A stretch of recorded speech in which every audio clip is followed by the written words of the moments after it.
seriously believe that this country isn't any special than any other country and it's going to fall. And when it falls, and until Jesus comes, they want to survive. The question is, how do we as Christians, I like that, prepare for the coming days in regard to our necessity supplies, food, fuel, etc.? Well, I can't go back over and lay the groundwork for all of you that weren't here last night. So I'm just going to have to go ahead and answer the question, and if I confuse you, I'm sorry. If you've got a pencil and paper, I'm going to give you some information. It will probably save your life. A man named Mal Tippin writes for a magazine called Guns and Ammo. In December 1976, he started a column called Survive. I followed very closely. In fact, I really invite that everybody write Peterson. You can go out and buy a copy of Gun and Ammo magazine, get the address of Peterson Publishers, and write them in Los Angeles, and consult them on how to obtain every back issue of Guns and Ammo from December 1976, just for that 2- or 3-page article. It's like a whole college course in one of how to live through those days. And recently, a few months back, he had a question and answer thing. I'm glad that I'm not the only one that has those. This one guy wrote in, I think he put that letter in there just to bless my heart. This guy wrote in and says, "You must be nuts. You've got to be the only nut in the world that would say that America is ever going to have any problems that its government couldn't handle." I could just see Mao, as I know him, just biting at the bit, wanting to write back, "What do you mean any problems they couldn't handle? They're the ones that are going to cause them." But he didn't say that. He said, "No, there's quite a few others out there that are just as nuts as I am." Now that's true in my case. There's quite a few of us out there. You'd be surprised at the names of the people. That's why they all carry a gun, because there's people trying to kill them because they believe this. Now, I'm not going to back up what I'm going to do here tonight. It's going to be a very strange thing for many liberal Christians, and many people brought up in very peaceful homes and so on, to hear the things that I'm about to say in a supply list. I'm not going to give you the reasons for them, but I am going to say that everyone has been researched and prayed over extensively by many, many ministers. If you want further information, write Post Office Box 303, Elkton, Maryland. P.O. Box 303, Elkton, Maryland, to Dr. Tom, sorry to say Tom Boyd, I got Joe Boyd on my hand. What? Tom Barrett. Tom is probably my second closest friend, and I just lost his name. He's going to love me when he hears this tape. No, that's what I'm afraid of. Oh, I really apologize. That's the Tom. He used to be one of the staff workers, you tell him. He used to be pastor of the church that Dr. Lilly pastors now in Avon. And he pastors Baptist Bible Church in Elkton, Maryland now. Now, he can give you closer list, but I'll give you quick ones. When you're stocking up supplies, don't be like a lot of Christian retreats that are going to be stocking up supplies for looters to come and kill you so that they can eat. Start with the first thing. Start with something that will stop somebody from coming through the door and killing everybody in your family. Now, people say, can Christians do that? Killing and defending is two different things. Go read Esther 8. Not only, and I'm counting on getting through hard times by this scripture, not only were they allowed to defend themselves, they picked up the supplies that the people that they defended themselves from were going to use against them. They always did that. But do this. And there's no other way to do this. We were talking about this in the back room before the service. I'm just going to have to tell you a couple items. If you don't like done talking in the meeting, that's all right. We're just going to spend 60 seconds on it. Try to stay within the list that all the Christian retreats are publicizing. Mainly because the people that will be trying to kill everybody in the end will be using the same guns, and you'll be able to use their ammunition and parts for yours.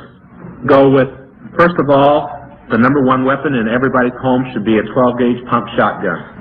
I prefer that you choose the Remington 870. Now, for the rest of you people, just have a seat and take it easy for a minute. We're going to get to your questions. These people are interested in something. The next weapon should be a Colt AR-15 assault rifle. The next thing should be, now it depends on whether you choose a semi-automatic handgun or revolver. So many people are going, but you don't have guns in here. Just a minute. We'll get to your question. These people want to survive. I want to see them see the Lord come in the air. If you want to go first, go ahead and don't pay attention.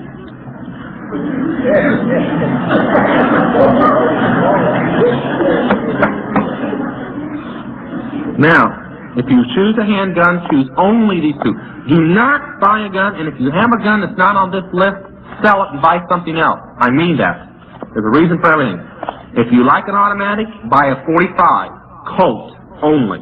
And if you like a revolver, buy any type revolver other than Smith & Wesson in the .357 caliber only. No 38, no 9mm, no 44 Magnums or anything. .357 only, and not Smith & Wesson. Do not buy Smith & Wessons. Do not buy Winchesters. The reason is the Illuminati has decided that if they can't get your guns, they'll make them so bad they'll blow up in your face. And they've recently bought both Smith & Wesson and Winchester and have been putting out very poor guns. This is the idea. So do not buy them.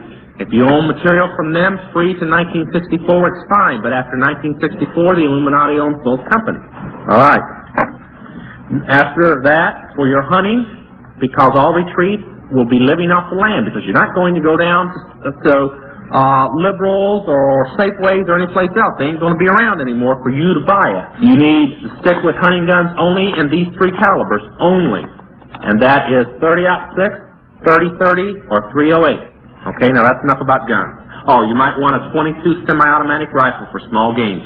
That's it. Now, we'll get off the guns and make all the other people happy in here. Next, stockpile food. If you're a farmer, or if you've got a backyard where your kid's swing is, tear the thing down, tear the grass up, and start planting vegetables. Go down to the store and start buying canning jars. People that lived in World War II will know all about Victory Gardens. We'll call these Jesus Gardens.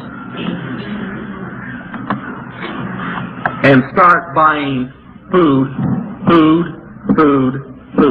Now, people, I'll show you the importance. Go home, wives, tonight. If you're bachelors, men go home, whatever. And if the men do the shopping, they can do it. But go home and open the freezer, the refrigerator, and every food cabinet everywhere in the house. Gather all the food in. Sit down with pencil and paper, and no cheating. If you put it in one meal, don't put it in another. You can only eat it once. Make up 3 meals. Down to the letter, not make-believe meals, but meals that your family can function on 3 times a day, and find out if you can't go to the grocery store tomorrow, how much food you've got to live on. Then you'll see the reason. In the blizzard alone, people were starving in their homes because they couldn't get out for no other reason. What happens when you can't get out at all for every reason? Canned food is impractical. One thing, please, do not store any tomato product in metal cans. The leading cause of disease in the United States today is lead poisoning. Any tomato product in a can for more than 3 months contains lead poisoning in it. But I really recommend that you consider buying dehydrated food. And Tom Berry will give you the address of the only Christian company for this. And the reason we're using the Christian company is not just because they're Christians. They're the only ones that buy good food. All the other places buy food that places throw out and can't can and stuff, and they freeze dry it because you can't tell what it looks like when it's all shriveled up. Okay? You don't know that the meat's spoiled. It looks like this. I mean, you may have in the palm of your hand a 6-course meal. Seriously. Stockpile your food. Food that won't spoil, that you can hold for a couple years. Start stockpiling. Women, when you go to the grocery store and you're buying things, throw in an extra box of salt. Really. Throw in an extra can of soup or something on this way. Start buying like the farmers buy. They buy and buy and buy in bulk. That's the way you need. If you can find a place that'll sell you in bulk, that's what you need to do. The churches may do what Denny Maloney and Tom Berry and Joe Boyd and others are doing. They're buying out the church and forming a co-op and storing the food away. But I'll tell you this, if you don't have 3 months food supply for 3 meals a day for every member of your family, meals that you can live on, not just exist, no chance at all. And we recommend, seriously, 6 months to a year. And there's reasons for it. You weren't here last night, you may reject it, fine. You know, it's you that's going to be skin and bones, not me. Fuel, forget it. No way to store it really anyway. All you need is, you need medical supplies, you need food, you need weapons to hunt and defend, and you can't do that job with the same gun. You can't defend yourself with a hunting rifle. It's impossible. Not against the way that it's going to be with the weapons they're going to be using against you. But I'll tell you this. You can survive in your home for a little bit. But unless you're a member of a Christian retreat or can get one, you'll never make it. Not unless the Lord comes 3 days after it starts, and I don't believe He will. Now, we're not talking about the tribulation. We're talking about all the days leading up to it. You're not going to have a tribulation as bad as it's going to be unless you're going to have some trouble first. Besides, every country in the world has it except America, and I don't see America's Christian life any better than any other communist country. Okay, I'll make everybody happy. We'll stop on that for a while. If you want, you can follow up on those things and you'll learn all you need. Is Pope Paul and the Catholic Church involved in the Illuminati? I'm a Catholic. Why did you ask me a question that you're not going to like the answer to? Yes, he is. As one person put it, I got to keep his name quiet so he can stay alive. He was a very big Catholic, and he goes, it's very frightening when you think that the Pope leads your church and he tells you that he takes people's orders from London and other places in Brussels that aren't even Catholics that are into the occult. And some things about Pope Paul, I don't expect him to live much longer. I'm expecting really his replacement to be the Catholic cardinal that leads the charismatic movement. They've already proclaimed him to be the next pope. He lost to Pope Paul by 2 votes anyway. But the thing here is that Pope Paul is the man who told the Catholic Church, and if you haven't heard it, it's so anyway, that it was all right to practice white witchcraft, but it wasn't contrary to Catholic doctrine. Well, I can agree to that. It isn't contrary to Catholic doctrine. Yes, he's part of the Illuminati. The whole Congress of Cardinals are. If you get to a retreat, why won't you be found there, and what can folks do who don't have access to a retreat? All right. 2 months ago, I could have said that's so that you don't have access to a retreat. That is not so any longer. If you want part of a retreat, you can be part of a retreat. For one, Freedom Ranch will take everybody that gets to be the size of New York City. We'll just pray for the whole state instead of part of it. But all I can tell you is, how many people here own a home? Own a home. You have no excuse that you're not part of a retreat. Now, if you don't believe in it, fine. Then you can just disregard my words. But if you believe that the necessity of being prepared for the end times is real, then here's what you do. Tomorrow, not 60 days from now, you put your home up for sale. You may not like it, but you do it anyway. I did it, and most everybody else has done it. Put your home up for sale, you move into apartments, and you build yourself a home on a retreat, period. The land is free. Almost all retreat lands are free. All you have to do is build a home.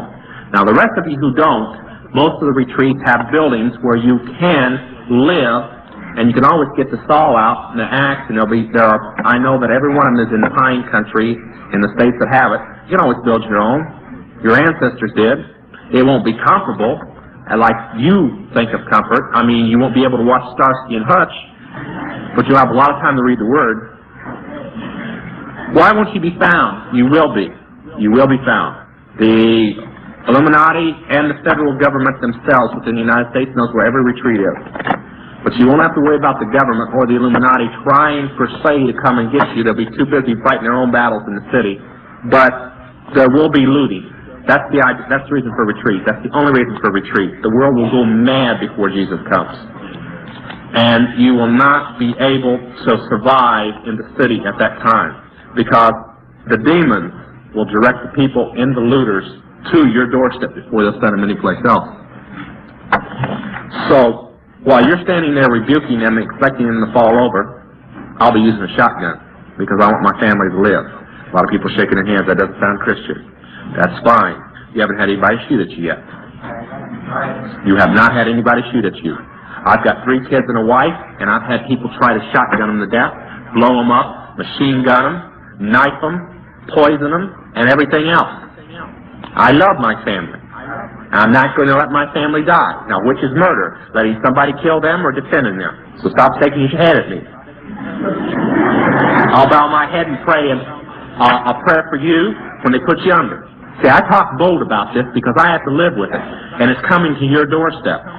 Everybody taps me on the back and says, "Oh, Brother Todd, I feel so sorry for you. all these people trying to kill you. I said, don't feel sorry for me, I feel sorry for you. At least I'm prepared for what's coming. I am too. One of the two main reasons I'm alive is that God keeps me alive through His warnings and my preparedness. And they cannot do anything to you when you're prepared. But the idea of the retreats are they're all in locales that can be defended and they're almost impregnable. And believe it or not, the more people there, the better it is. Okay? Get off this retreat now. I don't know who wrote this, J. Howe, but I